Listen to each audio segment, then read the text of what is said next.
Transport minister என்ன சொல்றாருன்னா Rapido bike ஓட்டலாம், இதுக்கு நாங்கள் பொறுப்பு இல்லை, இது வந்து ஒன்றிய அரசாங்கம் தான் பண்ணுச்சு அப்படின்றாரு.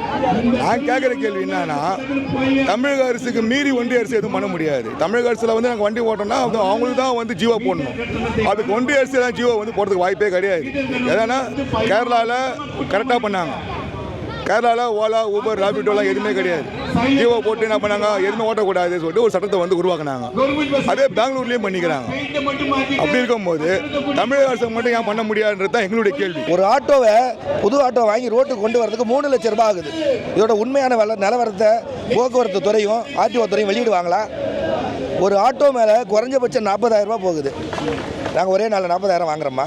ஒருத்தர் பேட்டி கொடுக்க, ஒருத்தர் வந்து ட்ரோல் பண்ணுறாரு, கிலோமீட்டருக்கு 100 ரூபா வாங்குறாங்க, 200 ரூபா வாங்குறாங்க. அப்படிலாம் வாங்கி நாங்கள் ரோட்டுக்கு வந்துருக்க மாட்டோம். ஃப்ளைட் ஏறி அமெரிக்கா போயிருப்போம். நான் ராபிடோ ஓட்டுறவனை வந்து குறை சொல்ல மாட்டேன். ராபிடோ ஓட்டுறவனை குறை சொல்லுவேன். ராபிடோ ஆப் உருவாக்குறவன் நான் குறை சொல்லுவேன். புரியுங்களா? ராபிடோ ஓட்டுறவனை குறை சொல்ல முடியாது. அவன் வைத்த வெளி, அவன் பசி. அது அந்த ஆப் ஏன் உருவாக்குறீங்க? அது தமிழக அரசு ஏன் வந்து தடை செய்யறதா நான் கேட்குற கேள்வி. தடை செய்யணும். நீங்கள் இந்த சிவசங்கர் மினிஸ்டர் சொன்ன மாதிரி ஒன்றிய அரசு மேலே பழிய போடாதீங்க. ஒன்றிய அரசு வந்து அவன் போடுறான்னா நீங்கள் கேட்கறதுக்கு தான் நீங்கள் தமிழக அரசு நீங்கள் வந்துக்கிறீங்க. அதை தான் மக்களுக்கு ஓட்டு நாங்கள் போட்டுக்கிறோம் உங்களுக்கு. அதாவது ஒயிட் போர்டில் வந்து பப்ளிக்கை எப்படி ஏற்றலாம்? இதே நாங்கள் ஒயிட் போர்டு ஆட்டோவில் பப்ளிக் சர்வீஸ் ஏற்றின்னு போனால் மீட்ரு இல்லைன்னு சொல்லி 15,000 ரூபா அபராதம் போடுறாரு. அப்போது இது வந்து பர்மிஷனும் வாங்கலை, இன்சூரன்ஸ் இருக்குதான்னு கவர்மெண்ட் ஆராயல, அவனுக்கு லைசன்ஸ் இருக்குதான்னு பார்க்கல, அந்த வண்டிக்கு யாரோட பேரில் இருக்குதுன்னு தெரியல. ஒரு ஆக்சிடென்ட் வந்தால் அதுலேருந்து எப்படி இவங்க வந்து இன்சூரன்ஸ் கிளியர் பண்ணுவாங்க? அவன் ஓட்டுறவனுக்கு மட்டும் தான் பண்ணுமா தவிர பின்னாடி உட்காந்து போகிற பேசஞ்சருக்கு கிடையவே கிடையாது. இதை பொதுமக்களாகிய நீங்களும் உணரணும், இதை அரசாங்கத்துக்கும் நீங்கள் எடுத்து சொல்லணும். சட்டவிரோதமாக ஏன் பயன்படுத்துகிறீங்க? எல்லோ போர்டு இருக்கா? எஃப்சி பண்ணுறியா? பர்மிட் இருக்கா? இல்லை விபத்துக்கான காப்பீடு இருக்கா? எதுவுமே இல்லை. இல்லாமல் எப்படி நீ ஓட்டுவீங்க? இதனால் அரசாங்கத்துக்கு எந்த விதமான லாபமும் கிடையாது. எங்களால் ஆண்டுக்கு ஆண்டு அரசாங்கத்துக்கு வருமானம் இருக்குது. பர்மிட்டை ரினியூவல் பண்ணுறோம், எஃப்சி பண்ணுறோம், இன்சூரன்ஸ் எடுக்கிறோம். இது எல்லாமே எங்களால் அரசாங்கத்துக்கு லாபம் தான். எங்களால் எந்த நஷ்டமும் கிடையாது. பைக் டாக்ஸியால் எதுவுமே கிடையாது. 15 வருஷம் தான் ரிஜிஸ்ட்ரேஷன். அதுக்கு வருஷம் போக வேண்டியதில்லை. அதனால தான் நாங்கள் கேட்குறோம், முறைப்படுத்துங்க. பைக் டாக்ஸியில் போகிறவங்க போட்டுங்க, எங்களுக்கு அதை பற்றி கவலையே இல்லை. அவனுக்கு கட்டணத்தை யார் நிர்ணயம் பண்ணுறது? போக்குவரத்து சங்கரா, பைக் டாக்ஸி தரகரா, கிழிஞ்சு போச்சு, கிழிஞ்சு போச்சு, கிழிஞ்சு போச்சு, கிழிஞ்சு போச்சு, காக்கி சட்டை கிழிஞ்சு போச்சு, காக்கி சட்டை கிழிஞ்சு போச்சு, சிவ சிவ சிவ சங்கரா, சிவ சிவ சிவ சங்கரா, இவனே நிறு சங்கரா. பைக்கில் போகிறதுல எந்த விதமான பாதுகாப்பு? இன்றைக்கி இருக்கிற சாலை இருக்கிற நிலைமையில், வண்டி ஓட்டுற நிலைமையில், பக்கத்தில் போகிறவனோட இதெல்லாம் பார்த்தீங்கன்னா பைக்கில் பாதுகாப்புங்கிறது ரொம்ப கேள்விக்குறி தான். வயதானவங்க போக முடியாது, நடுத்தர வயது உள்ளவங்களும் போக முடியாது. பைக்கில் ஒருத்தர் தான் போக முடியும், காரில் 4 பேர் போக முடியும், ஆட்டோவில் 3 பேர். நீங்கள் இங்கேருந்து உதாரணத்துக்கு ஒரு சென்ட்ரல் போட்டு பார்த்தீங்கன்னா இவ்வளோ வருதுன்னு பாருங்கள். அதாவது லோக்கல் சவாரியில் மட்டும் உங்களை ரொம்ப கம்மியாக கொடுக்குற மாதிரி ஒரு பாலிசி இருக்கும். இதே லாங் போட்டு பாருங்கள், இந்த ஏர்போர்ட் போட்டு பாருங்கள். ஒரு ஆள் போகிறதுக்கு உதாரணத்துக்கு தான் சொல்கிறேன், ஒரு 280 ரூபா பைக் டாக்ஸி காட்டுதுன்னு வைங்க. ஆட்டோவுக்கு வந்து பார்த்தீங்கன்னா 330 ரூபா இருக்கும். ஆட்டோவில் எத்தனை பேர் போக முடியும்? 3 பேர். ஒரு ஆள் நீங்கள் போகிறதுல அந்த 50 ரூபா தான் உங்களுக்கு சேவ். ஒரு இடத்துக்கு ஒரு 100 ரூபா போகுதுன்னா அவங்க ஒரு 50 ரூபா கொடுத்தா போதும்னு சொல்லிட்டு ஏற்றிட்டு போய் அவங்க இறக்கிறாங்க. இதனால் ஆட்டோ டிரைவர்கள் குடும்பம் பாதிக்குது, ஆட்டோ டிரைவர்கள் வாழ்வாதாரம் பாதிக்குது. அவங்க டியூ கட்ட முடியல, எஃப்சி பண்ண முடியல, இன்சூரன்ஸ் கட்ட முடியல.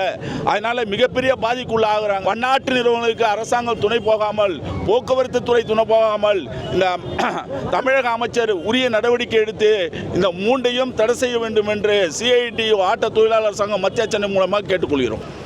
இந்த பைக் டாக்ஸி வந்து ஆட்டோ ஓட்டுறாங்க இல்லையா, அவங்களுடைய வாழ்வாதாரத்தை பாதிக்குது அப்படின்னா டெஃபினட்டாக பாதிக்கிறது.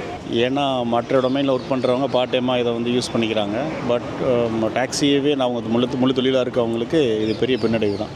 அது பாவம் தான். அதுக்கு ஏதாவது ரெகுலாரிட்டி இருந்ததுன்னா நல்லாயிருக்கும். எல்லாருமே ஓட்டாமல் அதுக்கு ஸ்பெசிஃபிக் லைசன்ஸ். இப்போ நான் வந்து பிளைண்டாக வந்து நான் பாட்டுக்கு ஓலோவில் போய் என்னை ஹோஸ்ட் பண்ணிக்க வேண்டியது, என் பைக் இருந்து நான் யூஸ் பண்ணி ஏர்ன் பண்ணிக்கிட்டு இருக்கேன் இல்லையா. அதெல்லாம் இல்லாமல் அதுக்கு ஒரு ரெகுலாரிட்டி இருக்கணும், அதுக்கு ஒரு ஸ்பெசிஃபிக் லைசன்ஸ் இருக்கணும். அப்படி இருந்தால் கொஞ்சம் பெட்டராக இருக்கும், மற்றவங்க இது பாதிக்கப்படாது.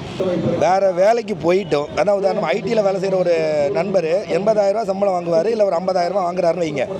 அவர் வீட்டுக்கு போகிறப்ப KTM பைக்கில் ஏற்றிட்டு போகிறார். உங்ககிட்ட 3 லட்ச ரூபா பைக் இருக்குது, நீ வீட்டுக்கு போகிறப்ப இந்த ஆப்பை யார் வேணாலும் இன்ஸ்டால் பண்ணிக்கலான்றது தானே இருக்குது அதில். அதனால் அவரும் ஒன்று ஏற்றிட்டு போகிறார்.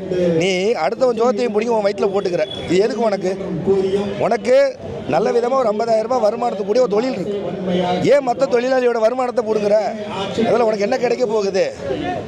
அவன் வாழ்வாதாரத்துக்காக தான் வண்டி ஓட்டுறான், மாலுக்கு போகிறதுக்காக ஓட்டலை. நீ உன் காசெல்லாம் எடுத்துக்கொண்டு மாலில் கொட்டிட்டு இதையும் நான் ஓட்டுவேன்னு சொல்கிறது முள்ள மாதிரி தானே இல்லையா? முறைப்படுத்துங்க.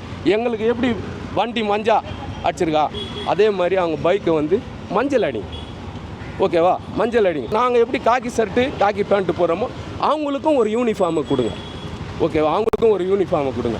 இன்சூரன்ஸ் நாங்கள் கட்டுற மாதிரி அவங்களும் 7,000 ரூபா கட்டும். அவங்களுக்கும் வருஷம் வருஷம் எஃப்சி பண்ணணும், வண்டி எஃப்சி பண்ணணும். இப்படி வந்தாக்கா இப்போ இந்த ஐடி கம்பெனிலாம் ஓட்டுறாங்க பாரு, 70,000 பேர் 80,000 பேர். அவங்க காக்கி ஷர்ட்டு காக்கி பேண்ட்டு போட்டுன்னு வண்டி ஓட்டுவாங்களா? ஓட்ட மாட்டாங்க. வண்டி மஞ்சள் அடித்து வண்டி பைக் எடுத்துன்னு போவாங்களா? அவங்க ஆஃபீஸில் கேட்பாங்க, யோ என்ன இன்டீசென்ட்டாக வர, காக்கி பேண்ட்டு காக்கி பண்ணிட்டு வர, போ not allowed, go outside அப்படின்னு சொல்லுவாங்களா சொல்ல மாட்டாங்களா? கையில் ஆப் இருக்குது, ஆட்டோ பைக் எல்லாமே ரொம்ப வசதியாக இருக்குது. யாருக்காக வெயிட் பண்ண வேண்டியதில்லை, கூப்பிட்டு பார்கெயின் பண்ண வேண்டியதில்லை. ஆனால் நான் இன்றைக்கி 2 தடவை நான் யூஸ் பண்ணப்போ ஒரு ஆட்டோ டிரைவர் வந்து ரொம்ப ஆதங்கமாக பேசிட்டு வந்தார்.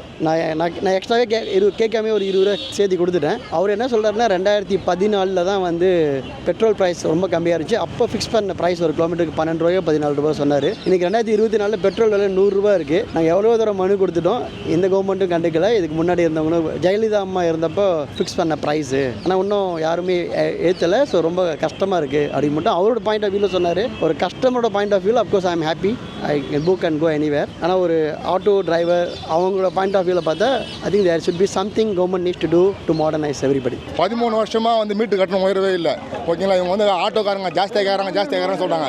எந்த அரசு ஊழியராவது 13 வருஷமாக ஊதியம் உயர்வு இல்லாமல் இருக்காங்களா? அம்மையார் ஜெயலலிதா வந்து மீட்டு கட்டணம் உயர்த்தும் போது லிட்டர் பெட்ரோல் வந்து 60 ரூபா, இன்றைக்கி என்ன 110 ரூபா ரேட் லிட்ரு, ஓகேங்களா? அப்போ சவரன் தங்கம் வந்து 20,000 ரூபாய், இன்றைக்கி 60,000 ரூபாய். அரிசி பை வந்து 750 ரூபாய், இன்றைக்கி 1,700 ரூபாய், ஓகேங்களா? அப்போ அவங்களாம் வந்து உயர்த்தும் போது அப்போ நம்மளோட எங்கே போகுது? அப்போ அன்றைக்கி வீட்டு வாடகை வந்து 4,000 ரூபாய் இருந்தது, இன்றைக்கி 10,000 ரூபாய் வீட்டு வாடகை எதுவுமே இல்லை. அன்றைக்கி வந்து வண்டி ரேட் வந்து 1,60,000 ரூபாய், இன்றைக்கி 3 லட்ச ரூபா வந்து நெட் கேஷ் கொடுத்தால அதெல்லாம் உயரும் போது அப்போ நம்மளுக்கு மட்டும் கட்டணம் உயரக்கூடாதா? நாங்கள் அரசாங்கத்திட்ட கோரிக்கையாக வச்சுக்கிட்டு இருக்கோம், மீட்டர் கட்டணம் கொடுங்க, கார்ப்பரேட் செயலி வேணாம், மக்களுக்கும் ஆட்டோ டிரைவருக்கும் பிரயோஜனமாக உள்ள தனியார் செயலியை விட்டுட்டு கவர்மெண்ட் செயலியை கொடுங்க, மக்களுக்கு பிரயோஜனமாக இருக்கும் அப்படிங்கிறத எங்களுடைய கோரிக்கை. மீட்டர் கட்டணத்தை உயர்த்தணும், இதுதான் எங்களுடைய பிரதான கோரிக்கை. இந்த இடதுசாரி அரசாங்கம் கேரளாவிலே நடைபெற்று கொண்டிருக்கிறது.